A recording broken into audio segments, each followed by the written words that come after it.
아침마다 말씀으로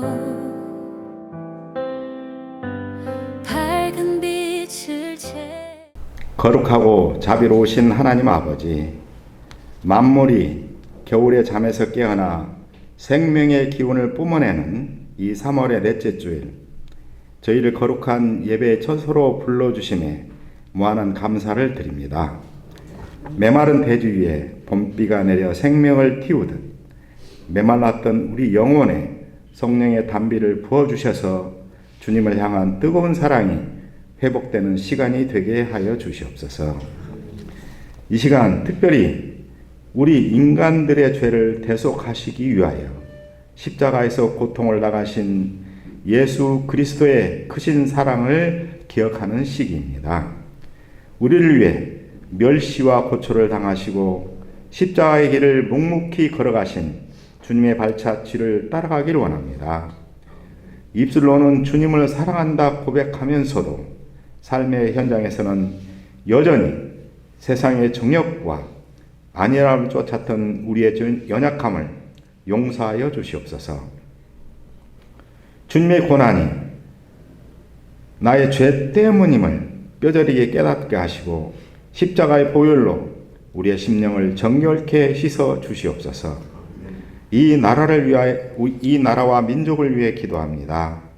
유정자들에게 하나님을 두려워하는 마음과 백성을 긍휼히 여기는 마음을 주셔서 공의와 정의가 강물처럼 흐르는 나라 되게 하여 주시옵소서. 갈등과 분열의 골이 깊은 이 땅에 화해의 복음이 전해지게 하시고 경제적 어려움 속에 눈물 짓는 이웃들에게는 하늘의 위로와 실제적인 도움의 손길이 닿게 하여 주시길 간절히 원하옵나이다. 오늘도 주님의 말씀을 전하시는 임세일 목사님을 성령의 권능으로 붙들어 주시옵소서. 선포되는 말씀이 우리의 혼과 영과 및 관절과 골수를 찔러 쪼개는 능력의 말씀이 되게 하시고 그 말씀 앞에 순복하여 변화되는 은혜의 시간이 되게 하여 주시옵소서. 모든 예배 순서를 주님께 의탁하오며 우리를 죄에서 구원하여 주신 예수 그리스도의 이름으로 간절히 기도드리옵나이다.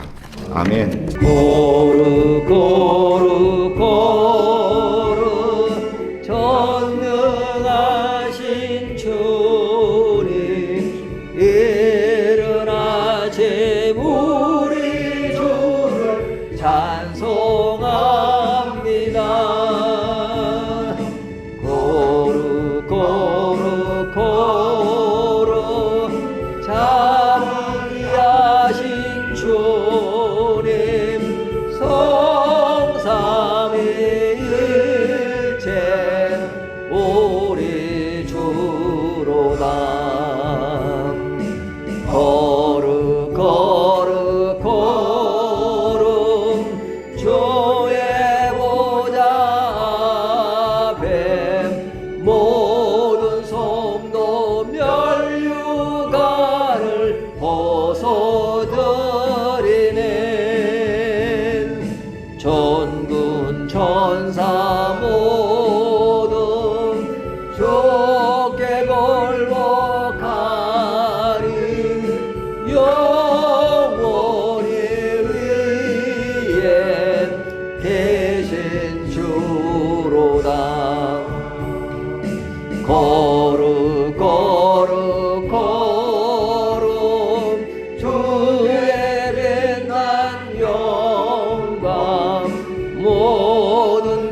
행복한 주일입니다.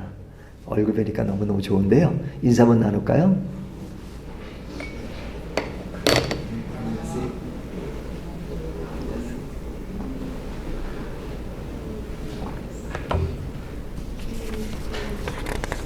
예. 허건사입니다. 손 드시고. 예, 좋습니다. 오늘도 우리 저희는 뭐 매주 외국 가시는 분이 계시니까 오늘은 김원주 집사님 중국에 갔고 다음 주 일요일에 우리 박영철 집사님도 일본에 가시고서 매주 가시는데 하여튼 그래도 어디 계시든지 항상 또 교회 생각하시고 주님 생각하시고 또 하나님 나라를 늘 생각하시면 좋겠습니다. 요한복음 묵상 계속하고 있고요. 이번 주부터 이제 새벽 기도 정상적으로 시작합니다. 2주 동안 방학을 했었는데 2주 동안 좀 쉬면서 또 몸이 많이 조금 회복이 됐고요. 아직까지는 그 상처가 완전히 아물지 않아서 뭐 이렇게 좀 걸으면 아프려고 그러긴 한데 그래도 많이 좋아졌습니다. 자, 이제 생활하는 데는 그렇게 어려움은 없을 것 같은데 또 여러분들이 또 많이 기도해 주시고 관심을 가져 주셔서 너무너무 감사합니다. 이번 주 금요일 날 맥모닝 대가 있고요.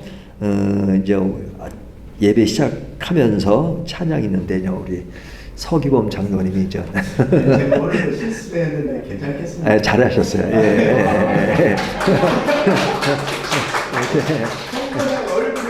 아이고.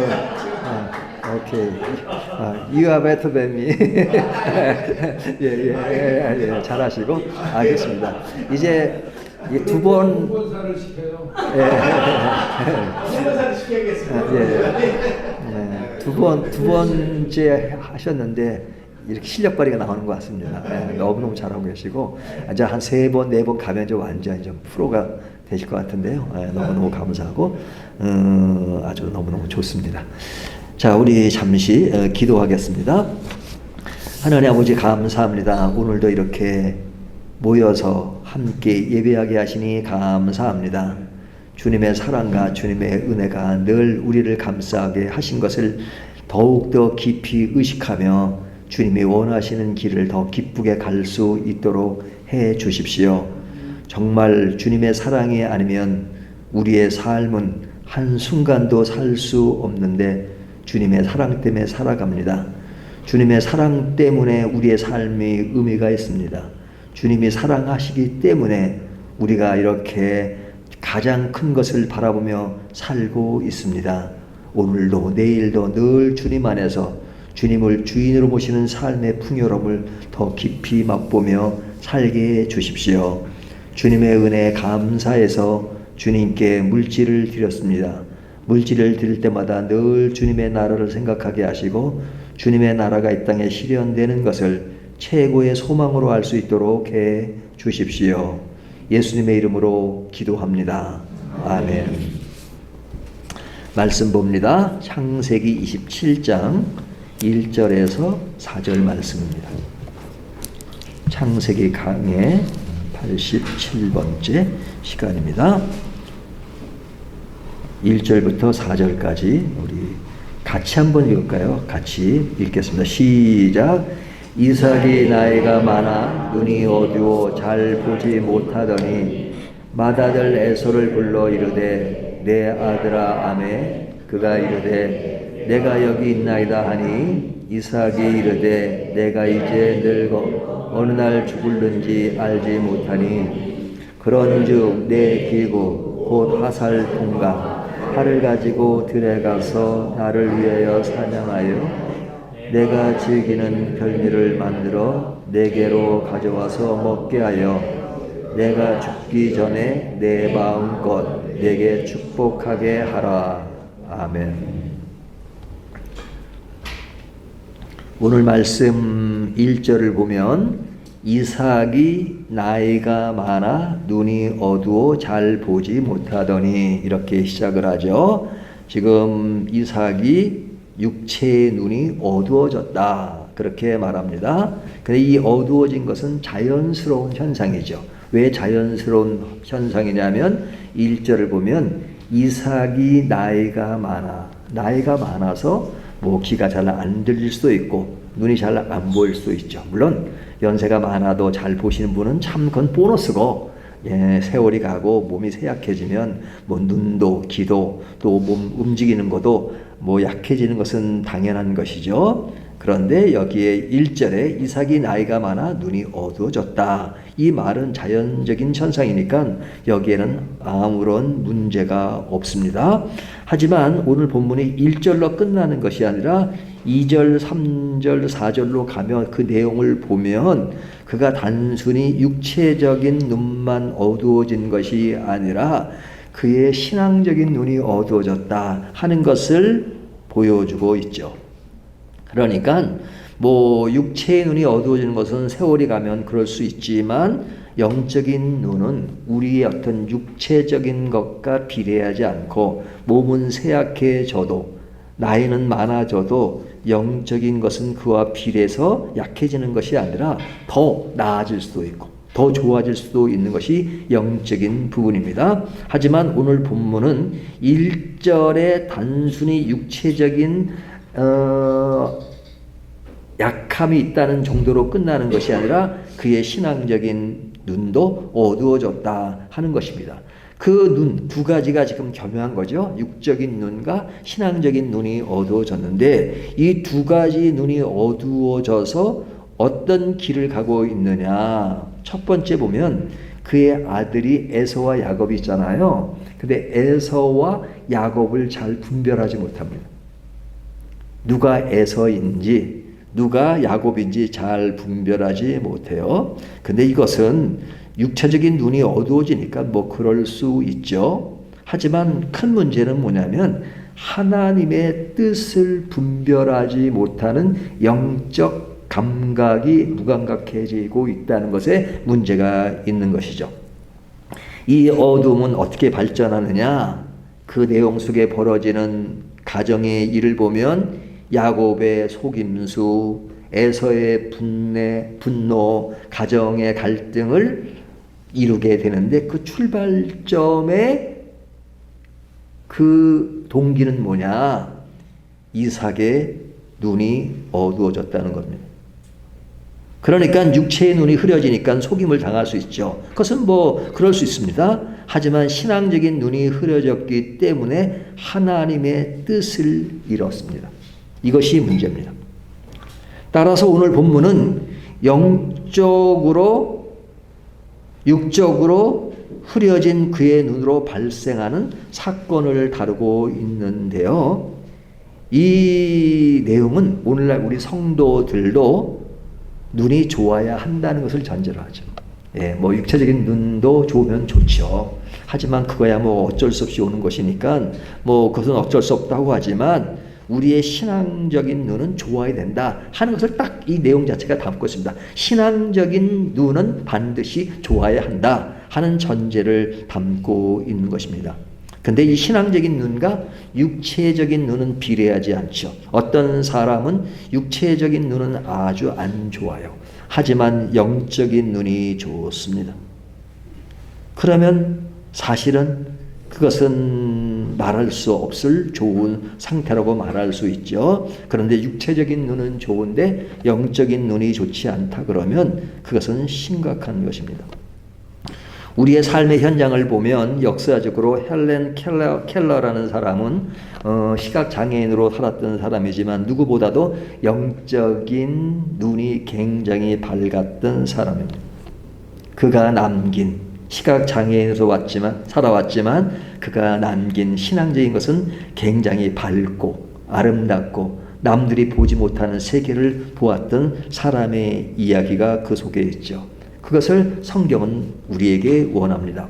마틴 로이존스 목사님은 연세가 드시니까 몸이 쇠약해지니까 뭐든지 약해지죠. 그때 그가 하던 말이 나의 몸은 점점 쇠약해지고 있으나 나의 영적인 것은 더욱더 건강해지고 있다라고 그의 아내에게 말했던 그것이 책에 있는데요. 예, 우리의 몸은 쇠약해져도 우리의 영적인 것은 더 강해졌습니다.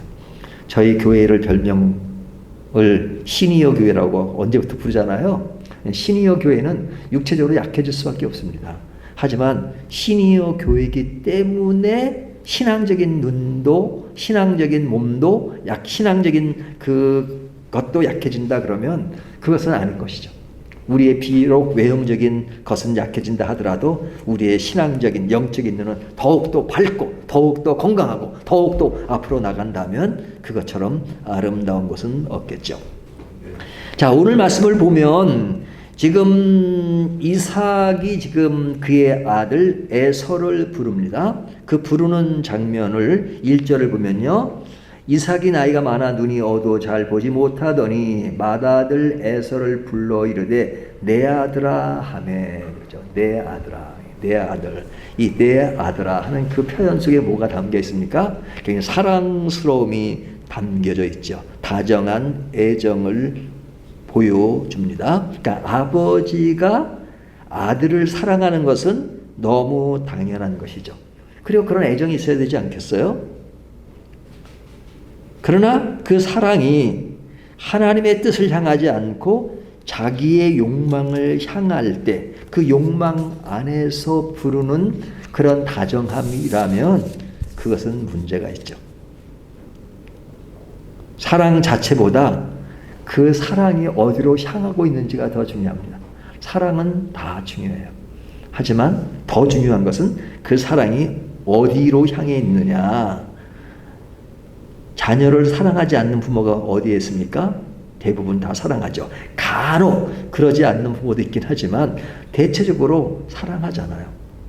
제가 어저께 뭘 봤는데 아주 그 낙후된 동네 삽니다. 거기는 유목민들이 지금도 사는데요. 근데 이전 염소와 양을 키웁니다.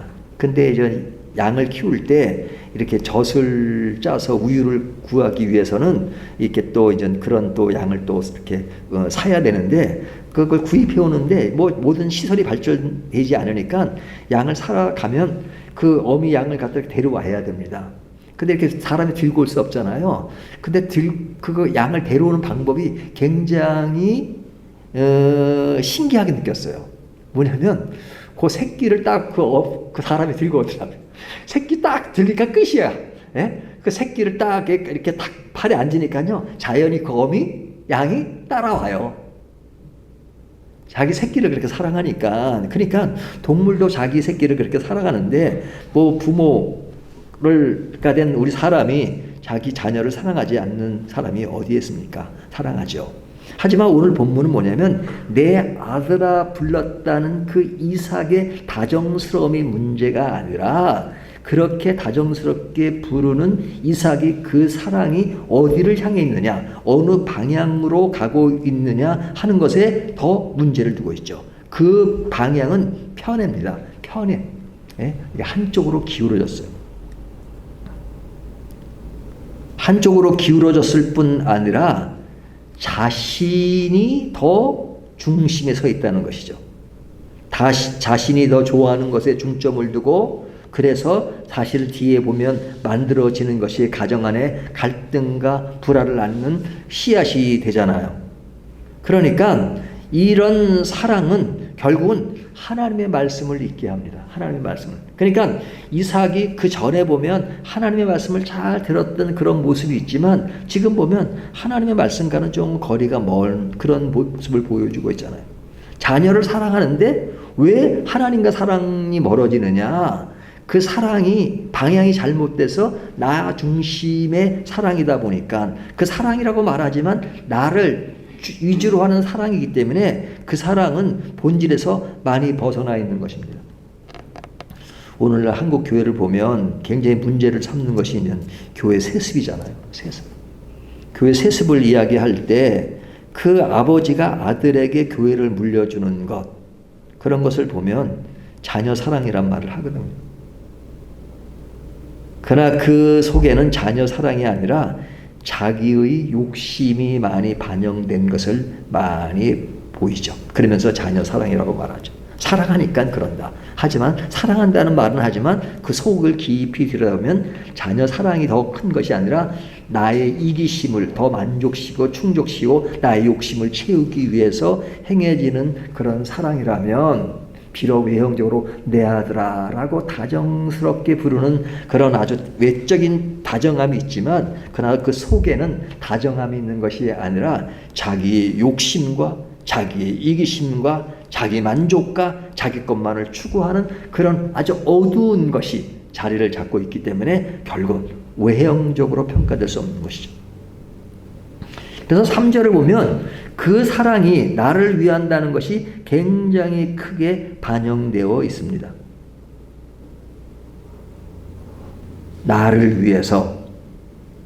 그래서 3절에 보면 그런즉 내 기구 곧 하살 통과 활을 가지고 들어가서 나를 위하여 사냥하여 그러죠. 여기 아들 보고 이제 사냥하는 에서는 사냥을 하니까 좀 사냥해서 내 먹을 것을 가져와라. 그런데 오늘 본문은 뭐라 그래요? 나를 위하여. 나를 위하여. 나를 위하여. 그러니까 나를 위한다는 말은 자기에게 집중되었다는 것을 말하고 있죠. 그는 지금 나이가 많이 들어서 죽을 날이 다가오고 있습니다. 근데 죽을 날이 다가오는 그 시점에 그는 말하기를 내가 즐기는 별미를 원한다. 내가 즐기는 별미를 원한다. 인생의 마지막을 즐거움으로 채우려는 그의 모습을 보여주고 있습니다. 그러니까 문제는 그 즐거움의 중심에 자신이 있다는 거예요. 자신. 우리가 자기 자신을 사랑하는 것은 중요하죠. 하지만 자기가 중심이 돼서 자기만을 사랑하고 모든 살아가는 삶의 현장과 사람을 대할 때 자기를 중심적으로 한다 그러면 그것은 하나님이 원하는 바가 아니죠. 자기 중심적으로 모든 일을 이끌어가고 그것에서 남들을 이용하고 하는 것, 이것이 이삭의 마음속에 굉장히 깊이 서려 있습니다. 인생의 마지막을 하나님께 맡기기보다는 자기 만족을 채우려는 태도로 일관된 이삭의 모습이죠. 그러니까 내가 진짜 이 나이에 뭐 살면 얼마 살겠냐, 내가 진짜 먹고 싶은 걸 먹고 싶다. 그렇죠? 그러니까 여기에 보면 자기를 중심으로 할 때 항상 우선되는 것이 자기고, 그리고 우선되다 보면 하나님 앞에 이야기를 해도 항상 자기가 중심이 되는 관점에서 그것을 이야기합니다. 4절에 보면 내가 즐기는 별미를 만들어 내게로 가져와서 먹게 하여 내가 죽기 전에 내 마음껏 내게 축복하게 하라 그러죠. 축복하게 한다. 조금 이따 나오겠지만 이 축복한다는 것은 사람이 하나님의 복을 빌어주는 거잖아요. 복의 근원은 사람이 아니잖아요. 사람은 그냥 하나님의 복을 이렇게 전달하는, 그 복을 전해주는 것이잖아요. 근데 그것이 마치 자기의 것인 것처럼 얘기한단 말이죠. 네가 나한테 별미를 주면 내가 너에게 축복해 주겠다. 그럼 별미를 안 주면 안 주겠다는 거 아니에요? 그러니까 하나님이 복의 근원인데 그 하나님의 것을 가지고 누가 지금 그 생색을 내고 누가 그것에 어떤 가치를 높이고 있는 거예요? 이삭이 그렇잖아요. 그러니까 신앙의 왜곡을 낳는 것입니다. 신앙의 눈이 흐려지면 삶의 마지막조차 자기 중심적 즐거움으로 채우려고 합니다. 아유, 내가 인생 다 살았는데 마지막 가는 이 시점에 그냥 실컷 즐기고 놀다 가자. 뭐 그런 측면도 필요하긴 해요, 사실은. 하지만 그것이 내 삶의 기준이 돼서는 안 된다 이거죠. 근데 이삭은 오로지 자기를 향해 있는 그런 것이 오늘 본문에 너무 강렬하게 드러납니다. 그리고 그 자리에 하나님이 계시지 않습니다. 그러니까 지금 방금 얘기한 것처럼 축복은 원래 하나님이 주시는 거잖아요. 그래서 우리가 성경을 보면 하나님이 축복하신다는 말은 성경에 한 구절도 없습니다. 하나님이 복을 주사. 이 축복이란 말 자체가 복을 빌어준다 하는 거죠. 복을 준다. 복을 빌어준다. 그러니까 하나님이 축복한다는 말은 틀린 말입니다. 하나님은 복의 근원이시니까 복을 주시는 분이죠. 그러니까 하나님이 복을 주사. 성경은 아주 정확하게 기록이 돼서 창세기부터 계시록까지는 하나같이 하나님이 복을 주신다 이렇게 기록되어 있어요. 축복한다는 건 인간이 인간에게 하는 말입니다. 인간이 실제 복의 근원이 아니니까 내가 누구에게 복을 준다 이렇게 말하면 틀린 말이죠. 그러나 축복한다라는 말은 하나님이 주시는 복을 내가 너에게 가도록 이렇게 빌어준다, 기도한다, 그런 말이 되잖아요. 그런 차원에서 축복이란 말을 씁니다. 그런데 이야기한 것처럼 이삭은 자기 자신이 축복의 근원이 아니에요. 하지만 근원인 것처럼 이야기하죠. 그 축복을 자기 즐거움과 연결하는 것입니다. 내가 즐거운 것을 내게 해주면 내가 너를 축복하겠다, 그런 이야기잖아요. 그러니까 축복의 기준이 하나님이 아니라 자기 만족으로 바뀐 것이죠. 이것이 왜 그래요? 신앙의 눈이 어두워지면 축복조차 인간의 거래로 전환합니다. 신앙의 것을 팔아서 자기 배를 채우는 사람을 뭐라 그래요? 싹군 목자라 그래요. 싹군 목자. 그죠? 신앙을 팔아 장사하는 사람들. 그런 사람들이 우리가 누가 그렇다고 말할 수는 없지만, 그러나 사실 따지고 보면 그렇게 신앙을 팔아 장사하는 사람들이 얼마나 많습니까? 그리고 누리는 사람이 얼마나 많습니까? 싹군 목자들.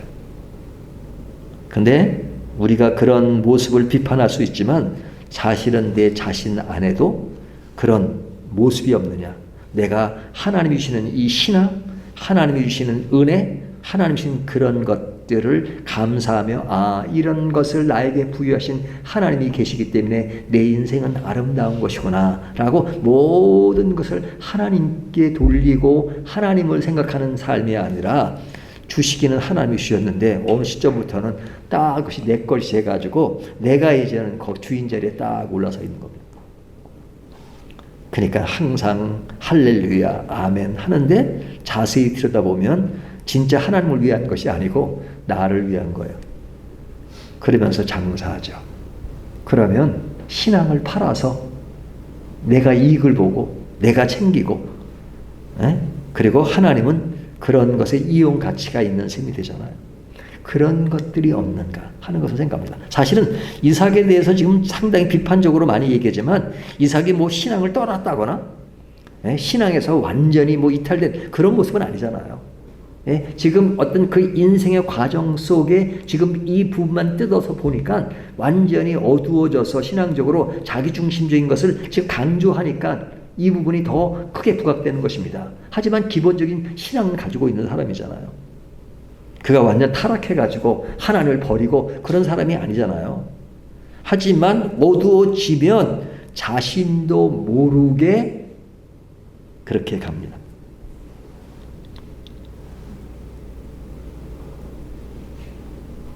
사실 그가 하나님의 말씀을 잃었다고 하는 것은 뭐냐면, 우리가 앞으로 가면 25장 23절에 보면 그 에서와 야곱이 그 어머니 뱃속에 있을 때 하나님이 이삭에게 말씀하셨어요. 뭐라고 말씀하셨냐면 큰 자가 어린 자를 섬기리라, 이렇게 말씀하셨어요. 그러니까 하나님이 다 이미 예언하신 것입니다. 그러니까 그 말씀을 이삭은 잘 알고 있었어요. 하지만 그는 그 말씀을 무시하고 자기 뜻대로 장자의 축복을 주려고 하고 있죠. 그러니까 이것은 단순한 육체적 노쇠가 아니라 영적인 무감각, 영적 둔감이 작용하고 있는 것입니다. 신앙의 눈이 어두워지면 하나님의 말씀을 잊고 자기 욕망을 따르게 됩니다. 그러니까 자기 욕망을 따른지 그렇게 되는 모습을 보여주고 있죠. 이것은 우리가 성경에 나오는 이삭의 이야기 같지만 오늘 우리들의 이야기는 아닌가라고 다시 한번 생각해 봅니다. 우리가 예수를 믿은 지 오래되면 사실은 착각 속에 빠질 수 있는 것이 뭐냐면 우리는 다 아는 것처럼 생각이 들어요. 오랜 경륜, 오랜 역사, 늘 들어오면서 기도, 말씀, 찬양, 그러니까 다 아는 것처럼 느껴져. 실제로 다 아는 게 아니에요. 모르는 게 더 많아요. 그렇지만 내 정서상, 분위기상 다 아는 것 같아요. 어떤 말씀도 다 아는 것 같아요. 다 아는 것 같아요. 그러면 내가 다 안다고 느끼면 어떤 현상이 일어나느냐? 내가 생각하는 것이 곧 말씀이 되죠. 내가 아직도 모르는 말씀 속에서 늘 배우고 알아가야 되고 아직도 부족하다는 생각이 아니라 이미 나는 다 알고 있다는 그런 정서가 나를 지배하기 때문에 이제 내가 생각하는 게 곧 말씀이고 내가 말하는 것이 곧 말씀이고 내가 이해하는 것이 다 말씀이에요. 그러니까 말씀 안에 내가 있는 것이 아니라 이제는 말씀을 지배하는 그런 위치에 나도 모르는 사이에 그런 모습을 드러냅니다. 그래서 말씀을 조금 무시하죠. 모르는 가운데 무시합니다. 실제로 무시하는 것이 아니라 말씀을 사랑한다 말하고 말씀을 최고라고 말하고 말씀 안에 거한다 그러고 예수 믿는 것이 최고라고 말하지만 이미 나는 예수가 되어 있고 이미 나는 성경을 다 알고 있고 나는 신앙의 모든 것을 다 알고 있기 때문에 내가 어떤 말인지 그 말 자체가 성경이 되고 내가 말하는 것이 신앙이 되고 내가 말하는 것이 기준이 되고 내가 말하는 것이 모든 신앙의 척도가 되는 그런 것이 뭐예요? 그런 것이 우리에게 문제를 만들 수 있다는 것이죠. 이런 착각 속에 나는 예수를 믿는 것처럼 생각하거나 나는 이미 신앙의 기반 위에 섰다고 생각하는 것이 더 위험한 것입니다. 그러니까 처음 예수를 믿을 때는 부족한 것이 많지만 그러나 순수함은 있어요. 순수함은 있어요. 하지만 예수를 믿은 지 오래되면 그런 경륜 그런 것들은 굉장히 중요하지만 어느 사이에 쉽게 생각하는 게 많죠. 그렇죠? 우리 처음에 이렇게 골문 터지면 그 안타까워 이 골마 터지면 이거 사람 또 썩어가는 거 아니야? 하지만 노련한 의사에게 물어봐서 아이 그거 괜찮아요. 그냥 괜찮아요. 그거 그냥 물 들어가도 괜찮고요. 그냥 밴드 하나 붙이면 돼요. 아니까. 근데 아니까 그러지만 우리가 어느 사이에 안다고 생각하면서 그렇게 되면 문제가 되는 것이죠.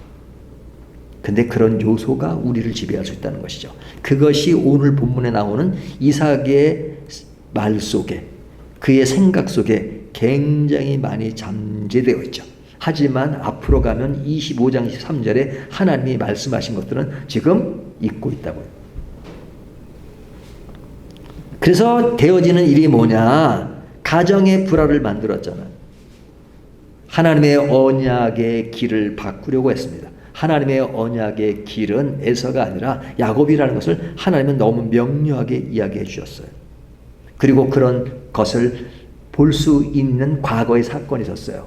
에서가 장자의 명분을 팥죽 한 그릇에 팔았던 사건도 있고 그래서 또 이방 여자랑 결혼한 것을 또 이삭은 그것을 듣고 굉장히 근심하고 했던 그런 장면들이 이미 나타났습니다.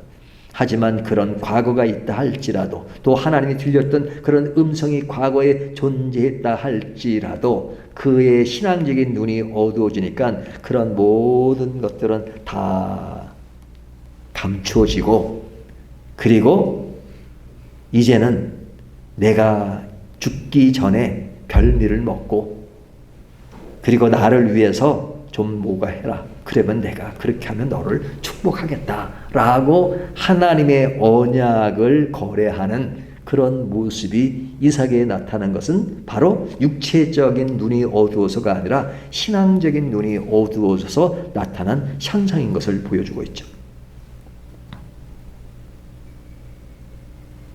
근데 이렇게 되면 인간의 그런 꾀에 의해서 하나님의 일은 진전이 되지 못하는가? 아닙니다.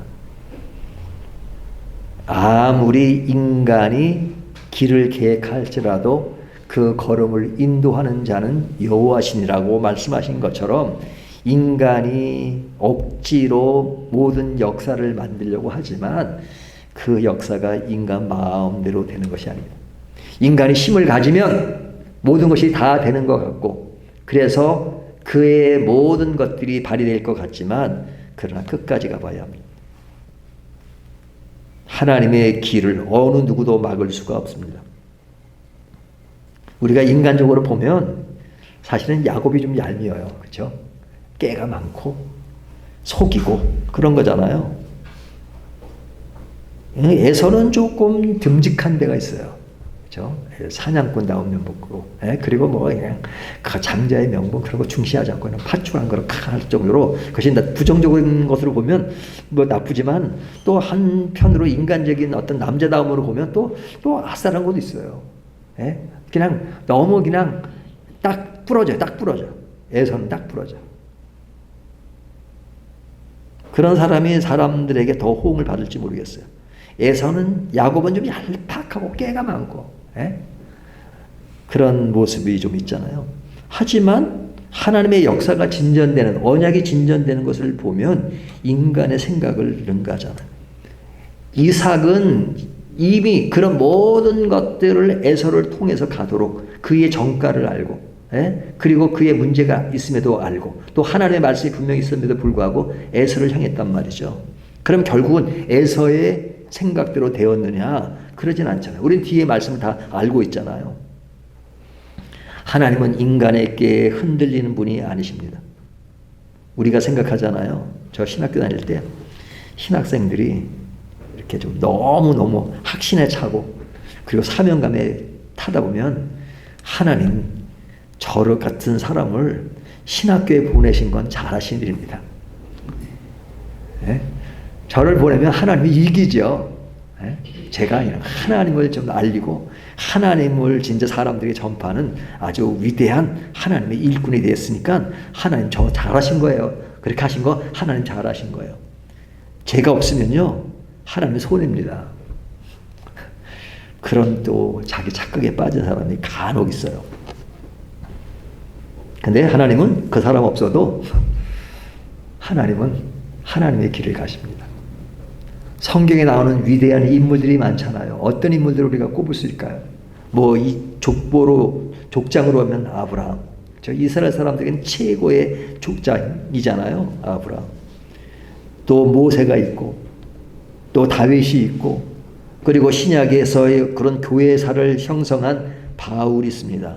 그런 사람들을 하나님이 기이 쓰셨고 그 사람들의 행로와 행적은 대단한 것이죠. 하지만 하나님은 그 사람들이 있기 때문에 하나님의 역사를 펼친 것이 아닙니다. 비록 그들이 없다 할지라도 하나님은 스스로 하나님의 길을 계획하실 수 있는 분입니다. 그렇기 때문에 그들이 하나님의 사역자로 쓰임 받았다는 것에 가치가 있는 것이지 그들이 하나님을 향해서 하나님 내가 있으니까 하나님이 그 자리에 설 수 있는 것이라고 말한다면 착각이죠. 물론 그 사람들이 그러진 않죠. 근데 은연중에 우리가 그런 생각을 가질 때가 있어요. 그리고 은연중에 내가 하나님의 역사를 바꾼다고 생각할 수도 있어요. 아니 내가 이렇게 해서 계획해서 이렇게 하고 이렇게 하면 뭐 이렇게 되겠지. 내가 가진 실력, 내가 가진 능력 이런 것들을 발휘해서 이렇게 하면 안 될 게 뭐가 있어. 그래서 하나님보다도 자기의 능력을 믿고 자기의 주변 환경을 믿고 마치 그렇게 되는 것처럼 생각하잖아요. 하지만 우리의 인생을 다 살아보고 지난 과거를 돌이켜보면 지금까지 온 인생의 모든 여정이 내 마음대로 다 됐나요? 어떤 경우는 나와 상관없이 하나님의 길을 만들어 주시기도 하셨고 나의 그 위태로운 길을 하나님이 방향을 틀어서 제대로 가르치게 하셨고 내가 그 길을 선택했다면 완전히 잘못된 길을 갔을 텐데 그 길에서 벗어나게 해주셨고 하는 그런 일들이 얼마나 많습니까? 그 일을 진행할 때는 엄청난 것을 내가 만드는 것처럼 생각했지만 세월이 지나서 보니까 그 일이 그렇게 됐더라면 굉장히 큰일 날 뻔한 그런 일도 많잖아요. 하나님은 스스로 모든 일을 행하십니다. 그러나 하나님이 크시고 위대하시기 때문에 마치 우리를 통해서 하나님이 일하시는 것처럼 보이시죠. 내가 너 없으면 일 못한다 이렇게 말씀하세요. 하나님이 그런 능력이 없어서가 아니라 우리를 사랑하시기 때문에 나는 너가 필요해. I need your hand. 내 손이 필요해. 뭐 핸드가 아니다. I need you. 난 너를 필요한다. 이렇게 말씀하니까 착각에 빠지는 거예요. 아, 하나님이 나가 없으면 일을 못 하시나 보다. 아닙니다. 일을 못해서가 아니라 우리를 너무너무 사랑하시기 때문에, 너무너무 귀하게 여기시기 때문에, 너무너무 가치를 두기 때문에, 그렇게 사랑하시기 때문에 우리를 부르시는 겁니다. 그 부르심을 착각하면 안 되는 것이죠. 근데 그 착각 속에서 내가 눈이 어두워지면 그 어두운 눈이 가는 길은 진짜 위험한 것입니다. 그리고 어느 사이에 전혀 다른 길을 가게 되는 것이죠. 이것이 오늘 말씀 속에서 이삭이 보여지는 하나의 메시지입니다. 자, 그렇다면 이 메시지를 한번 총정리를 한다면 이것이 오늘날 우리에게 어떤 교훈을 주는 말씀인가 몇 가지를 좀 정리해 보겠습니다. 첫 번째는요, 우리의 인생에 있어서 사랑의 방향을 잘 점검하고 살아가는 것이 중요합니다. 사랑의 방향, 사랑은 중요합니다. 하지만 사랑한다는 말로 다 모든 것이 되는 것이 아닙니다. 사랑은 있지만 그 방향이 잘못되면 그것이 아내의 사랑이든 남편의 사랑이든 자녀의 사랑이든 이웃의 사랑이든 방향이 잘못되면 그 사랑은 진정한 사랑이 아닙니다. 그 사랑이 하나님의 뜻에 맞추어지고 있느냐, 또 내 욕망과 나만을 위한 사랑인가 하는 것들을 분명히 점검하게 만드는 것이죠. 두 번째는 자기 중심적 신앙을 경계하라고 말씀하십니다. 이삭이 나를 위하여를 강조했던 것처럼 신앙의 눈이 흐려지면 항상 나를 위하여, 그런데 나를 위하가 아니라 주님을 위하여, 주님의 나라를 위해서 항상 주님께 영광을 돌리는 그런 인생의 길을 가라고 말씀하신 것입니다. 오늘날 신앙생활에서 나 중심적인 요소들이 없는가를 다시 한번 점검하게 만들죠. 그리고 축복의 기준을 바로 세우라고 말씀하십니다. 축복의 근원은 하나님이십니다. 내가 아닙니다. 이것을 거래하는 것은 더욱도 아닙니다. 나는 하나님의 말씀을 순종하는 자지 하나님이 주신 것을 내 이익을 위해서 장사를 하거나 내 이익을 위해서 그것을 남용하라고 주신 말씀이나 주신 은혜가 아닙니다. 주신 사랑이 아닙니다. 하지만 우리가 얼마나 많은 기간 동안에 하나님이 주신 것을 마치 내 것처럼 착각하고 있지는 않은가를 다시 한번 점검하게 만듭니다. 그러면서 주는 교훈은 그럴수록 말씀을 잊지 말라고 말씀하십니다. 창세기 25장 23절에 말씀하신 하나님의 그 말씀을 잊지 않고 내가 신앙의 눈이 어두워지지 말고 그 말씀을 늘 기억하면서 그 말씀 속에서 하나님을 붙들고 하나님의 뜻을 따라가는 것이 내 인생에 얼마나 중요한가 하는 것을 바로 생각하게 합니다. 그리고 하나님의 주권을 신뢰하는 것입니다. 인간의 눈은 흐려지고 길은 흔들리지만 하나님의 언약은 흔들리지 않습니다. 인간의 실패와 불순종에도 불구하고 하나님의 뜻은 반드시 이루어지는 것이라면 우리의 모든 삶의 영역은, 신앙의 영역은 내 주권이 아니라 하나님의 주권을 신뢰하고 그 주권 안에서 하나님이 원하는 길을 따라가는 것입니다. 하나를 더 말씀드리면 노년의 신앙을 점검하라는 것입니다. 나이가 들수록 육체의 눈은 어두워질 수 있습니다. 하지만 그것은 너무너무 자연적인 현상입니다. 그런데 그 육체적인 것들이 약해질까를 위해서 온 힘을 쓰면서도 신앙의 눈이 약해지는 것에 대해서는 별로 관심을 안 쓸 때가 있습니다. 중요한 것은 신앙의 눈은 더 밝아져야 합니다. 마지막 순간까지 자기 즐거움이 아니라 하나님의 뜻을 붙드는 우리의 영적인 눈이 더 밝아지는 것, 이것이 오늘 본문이 주는 굉장히 중요한 말씀의 초점입니다. 그렇다면 우리는 어디에 관심을 가지고 인생을 살아야 되는가? 지금 이 시점에서 우리의 관심은 무엇인가 하는 것을 다시 한번 점검하면서 하나님이 주시는 영적인 밝은 눈으로 내일을 향해서 한 걸음 한 걸음 나아가는 저와 여러분이 되시기를 주님의 이름으로 축원합니다.